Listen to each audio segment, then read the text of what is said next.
Bonjour, c'est Léo. J'ai jamais lu de toute ma scolarité, mais à 19 ans, j'ai découvert les livres qui élèvent le cœur et l'esprit. Depuis, j'en lis 50 par an, tous domaines confondus. Et aujourd'hui, je souhaite te partager l'essence de ces connaissances dans le podcast Élévation. Laisse-moi te raconter une petite histoire. L'histoire de Jesse Livermore en 1928 qui était au sommet du monde. Tu connais probablement pas ce nom-là, et pourtant, il avait bâti une fortune incroyable juste en spéculant sur les marchés boursiers, et il avait accumulé au fur et à mesure ce qui aujourd'hui représenterait des milliards de dollars.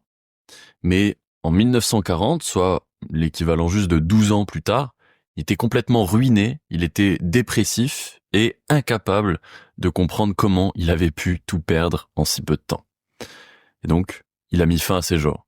Il s'est suicidé et il a laissé une lettre à sa famille qui avait pour nom « Je suis un échec ». Alors ce qui est frappant, c'est pas seulement sa chute, mais ce qu'elle révèle. L'argent, c'est pas qu'une affaire de chiffres, c'est aussi une affaire d'émotions, de croyances, d'histoires personnelles. Et au-delà de tout ça, c'est une affaire sociétale. Alors j'adore faire en sorte que mes résumés soient un petit peu interactifs. Alors je vais te poser une question et je te demande d'y réfléchir durant quelques secondes. Quelle histoire, toi, tu te racontes sur l'argent au quotidien? Par exemple, est-ce que tu te rends compte que ton rapport à la richesse est façonné par ta psychologie bien plus que par tes connaissances dans le monde de la finance? Alors commençons dans ce résumé par la première grande leçon du livre, c'est que ce n'est pas la compétence technique qui va déterminer ton succès financier, mais ton comportement. L'auteur compare ça à la santé et c'est une très très bonne comparaison. Tu peux savoir exactement comment perdre du poids en simplement mangeant équilibré, en faisant de l'exercice, globalement en dépensant plus de calories que ce que t'en consommes.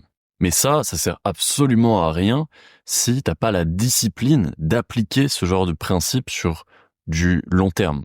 Eh bien, c'est exactement pareil avec l'argent. Tu peux lire absolument tous les livres d'économie, écouter tous les résumés que tu veux, tu peux apprendre à investir, tu peux comprendre les marchés, tu peux devenir un as en analyse fondamentale ou en analyse technique, mais si tu paniques à chaque krach boursier ou si tu dépenses tout dès que ton salaire arrive, il y aura aucune stratégie qui va te sauver, qui va réellement te rendre riche.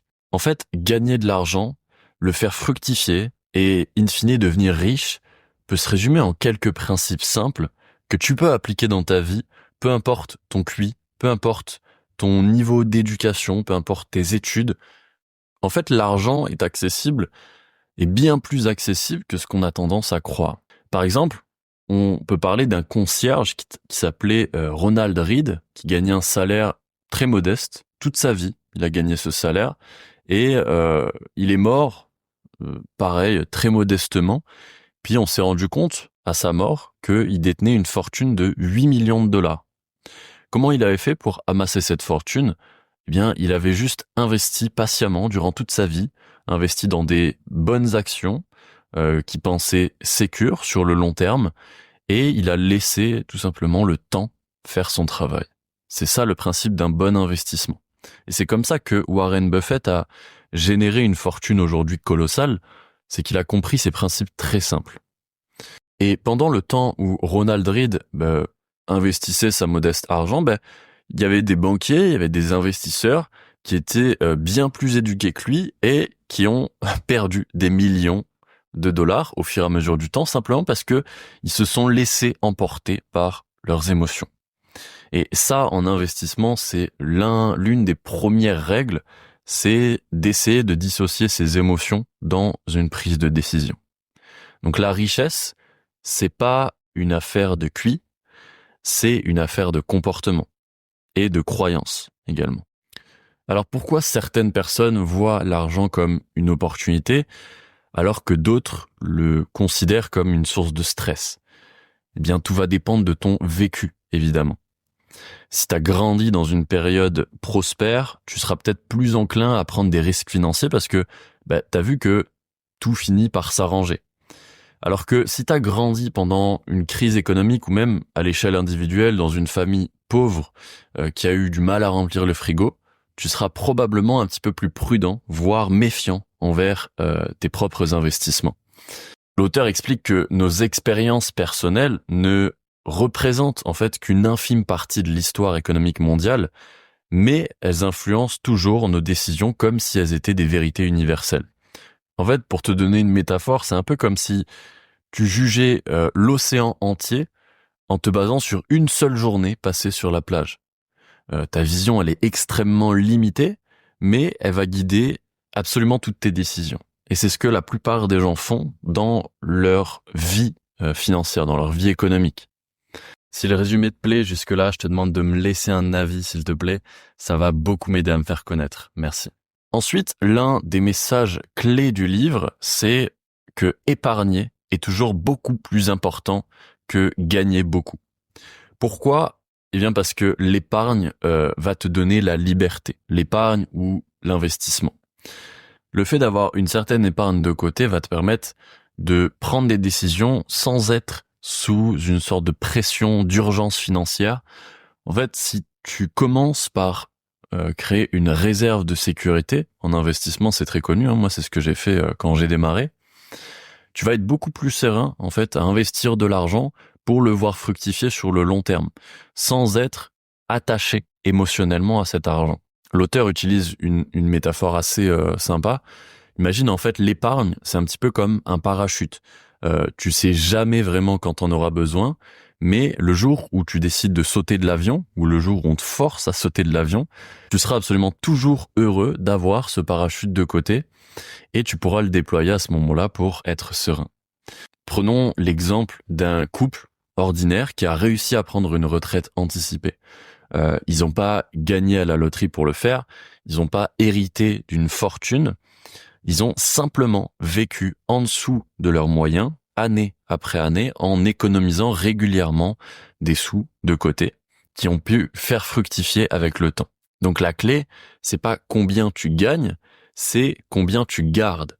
Parce que si tu dépenses beaucoup plus que ce que tu gagnes, ou si tu as un train de vie qui est un peu trop agressif par rapport à ce que tu gagnes, tu vas rapidement t'appauvrir. Tu peux très facilement, et moi je l'ai vu dans mon entourage, dans mes connaissances professionnelles, tu peux gagner 10, 15, 20 000 euros par mois et quand même être dans la merde à la fin du mois. Et ça, c'est très triste quand même. Donc retiens toujours, la somme que tu gagnes n'est pas vraiment très très importante, c'est la somme que tu gardes. Ensuite, on va parler de l'une des erreurs les plus fréquentes, c'est de confondre richesse et apparence de richesse. Et tu le vois, on est dans un monde où l'ego est sans arrêt mis en avant. Sur les réseaux sociaux, on le voit, si tu te montres avec des voitures de luxe pendant suffisamment de temps, tu peux attirer des gens à croire que tu détiens ces voitures et que tu détiens une certaine richesse, alors que tu ne fais que le montrer. Et c'est très facile de le faker. Donc l'auteur prend l'exemple d'un homme qui roule en voiture de luxe, qui vit dans une immense maison. Tout le monde pense qu'il est riche, mais en réalité, il croule sous les dettes. Il est endetté d'absolument partout. Et en fait, son style de vie, c'est là où je te parlais de lifestyle, c'est qu'une façade. C'est que un filtre qu'il essaye de superposer à sa réalité pour prouver aux autres qu'il est riche, alors que la vraie richesse, selon moi, ne se montre pas. Elle se vit. C'est un peu comme un iceberg, si tu veux. Ce que les gens voient, donc tout ce qui est voiture, vêtements, vacances, dans tes stories, sur tes photos, sur ton Instagram, c'est que la pointe, en fait. C'est que le haut de l'iceberg que tout le monde voit. Le reste, donc la vraie richesse, c'est la partie la plus importante et c'est invisible. Et si ton iceberg, c'est la nature, hein. Si ton iceberg, tout ce qui est invisible sous l'eau, c'est une toute petite partie, ça représente 10% de ton iceberg, tu vas pas tarder à couler. Alors au lieu de chercher à impressionner les autres, concentre-toi toujours sur ce que l'argent peut faire pour toi et pour ton entourage à la limite, sur le long terme. En gros, concentre-toi toujours sur la vraie valeur de l'argent. La vraie valeur de l'argent, c'est la liberté. La liberté de faire ce que tu veux de ton temps. Et ça, c'est magnifique. Maintenant, on va parler d'un autre concept central du livre, c'est le pouvoir du temps et des intérêts composés. Imagine-toi planter un arbre. Je suis sûr que tu as déjà entendu cette métaphore. Au début, il se passe absolument rien, même la graine est faible. S'il y a trop d'eau, ça va être compliqué. S'il y a trop de soleil, ça va être compliqué. Mais avec le temps, l'arbre va grandir, il va s'enraciner, il va finir par donner des fruits en abondance et surtout, il va finir par être résilient et continuer à produire avec le temps. La richesse, ça fonctionne exactement de la même manière. Donc l'auteur, encore une fois, c'est le meilleur exemple, te donne l'exemple de Warren Buffett, qui est l'un des hommes les plus riches au monde aujourd'hui et qui a construit sa fortune en grande majorité juste grâce à des investissements, à des bons investissements qu'il a maintenus dans le temps. Donc ça n'a pas été spectaculaire, ça n'a pas été extraordinaire, comme par exemple Elon Musk qui a fait grandir sa fortune de fois 100 en quelques années. Non. Warren Buffett, simplement, il a fait ce que la plupart des gens auraient pu faire exactement de la même manière que lui. Il l'a fait de manière pragmatique, sur le long terme, et il a juste commencé à investir juste très jeune, et il a laissé le temps faire son œuvre. Et je t'invite à lire d'ailleurs le livre L'effet cumulé de Darren Hardy, si je me souviens bien, qui est un très très bon livre qui m'a marqué, que je devrais d'ailleurs relire et je devrais vous en faire un résumé.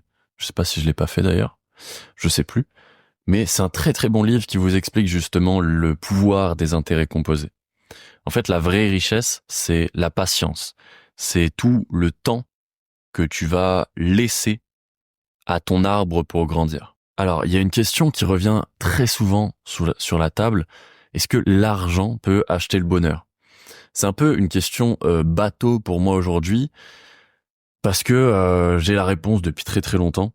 Pour moi, l'argent clairement achète le bonheur, oui, mais seulement jusqu'à un certain point. D'ailleurs, il y a eu des études scientifiques qui ont été faites qui montrent que au-delà d'un certain niveau de revenu, les gains supplémentaires ne vont pas vraiment apporter plus de bonheur ou plus de satisfaction. Tu peux avoir plus de plaisir, mais en fait, ça va être un trou sans fond. Tu vas sans arrêt avoir besoin d'acheter de nouveaux gadgets, de nouveaux matériels, et tu vas t'embourber, encore une fois. Donc globalement, dans ces études, ce que j'ai lu, c'est que un niveau de revenu d'environ 5 à 6 000 euros par mois en France te suffirait amplement à atteindre le niveau de bonheur que tu dois atteindre avec l'argent.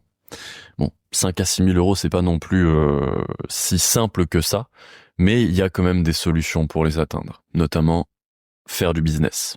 Quelque chose que je partage fondamentalement avec l'auteur, c'est le fait de dire que la véritable richesse, c'est pas d'avoir toujours plus, c'est d'avoir assez. C'est de se rendre compte quand on en a assez déjà.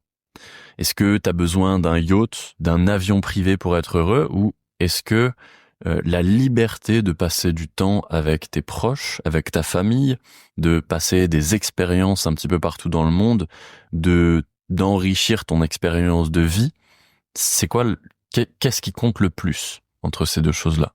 Un truc qui est vraiment problématique dans l'investissement et même dans l'argent en général, c'est que les erreurs vont coûter cher. À la différence d'erreurs, par exemple, quand t'es salarié, bon, ça peut te coûter ton travail, mais c'est pas quelque chose qui va te coûter des années de vie. Alors que quand tu vas investir, je sais pas, par exemple, 20, 30 000 euros, tu vas investir les économies de 50 vies, bah, tu peux les perdre juste en faisant une petite erreur, par exemple, sur la crypto-monnaie ou même sur la bourse. Ça peut être assez rapidement douloureux pour toi. Mais l'humilité va réduire ces erreurs-là. Ça va te forcer à apprendre rapidement de tes erreurs. Parce que quand ça coûte cher, on fait très très attention à ne pas que ça se reproduise par la suite. Donc c'est obligatoire, tu feras forcément des erreurs. Warren Buffett en a fait, moi aussi j'en ai fait. Mais la clé, c'est de simplement ne pas laisser ton ego te pousser à prendre des décisions financières encore plus coûteuses. Typiquement, quand tu as pris un investissement qui n'est pas fructueux sur une échelle de temps que tu avais définie, selon tes plans, toujours avoir des plans, eh bien, il vaut mieux la couper que se maintenir dans cette erreur pour finalement perdre encore plus que ce que tu as déjà perdu. C'est pour ça que tu es autorisé à faire des erreurs, mais tu dois absolument continuellement apprendre. Tu dois être humble face à ces erreurs-là et tu dois essayer de minimiser un maximum la part d'ego dans ta prise de décision. L'humilité, c'est simplement accepter que tu ne peux pas tout contrôler, que parfois la meilleure décision, c'est de simplement couper tes pertes. C'est d'accepter que tu t'es trompé. Enfin, l'auteur souligne une vérité souvent oubliée. L'argent est un outil, c'est pas une fin. Donc c'est pas parce que tu rêves d'avoir des millions sur ton compte en banque, tu rêves d'avoir la maison de tes rêves devant la mer, etc., que ce sera une fin en soi. Tu voudras quelque part toujours plus. L'humain est un être insatiable, mais tu pourras acheter du confort, tu pourras jamais en fait acheter la paix intérieure. Il y avait un Reels là comme ça sur Instagram qui avait tourné sur les comptes de développement personnel qui disait un truc comme ça là, tu peux payer des vacances mais tu pourras pas payer des souvenirs heureux si t'es pas présent dans ces souvenirs-là, si t'es pas pleinement présent.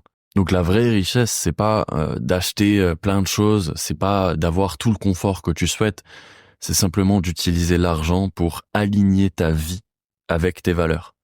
Et ça quand tu l'as atteint, c'est une sensation d'accomplissement incroyable. Pour finir, l'auteur te laisse avec une réflexion profonde. L'argent est un miroir. Il va refléter tes peurs, il va refléter tes ambitions, tes croyances.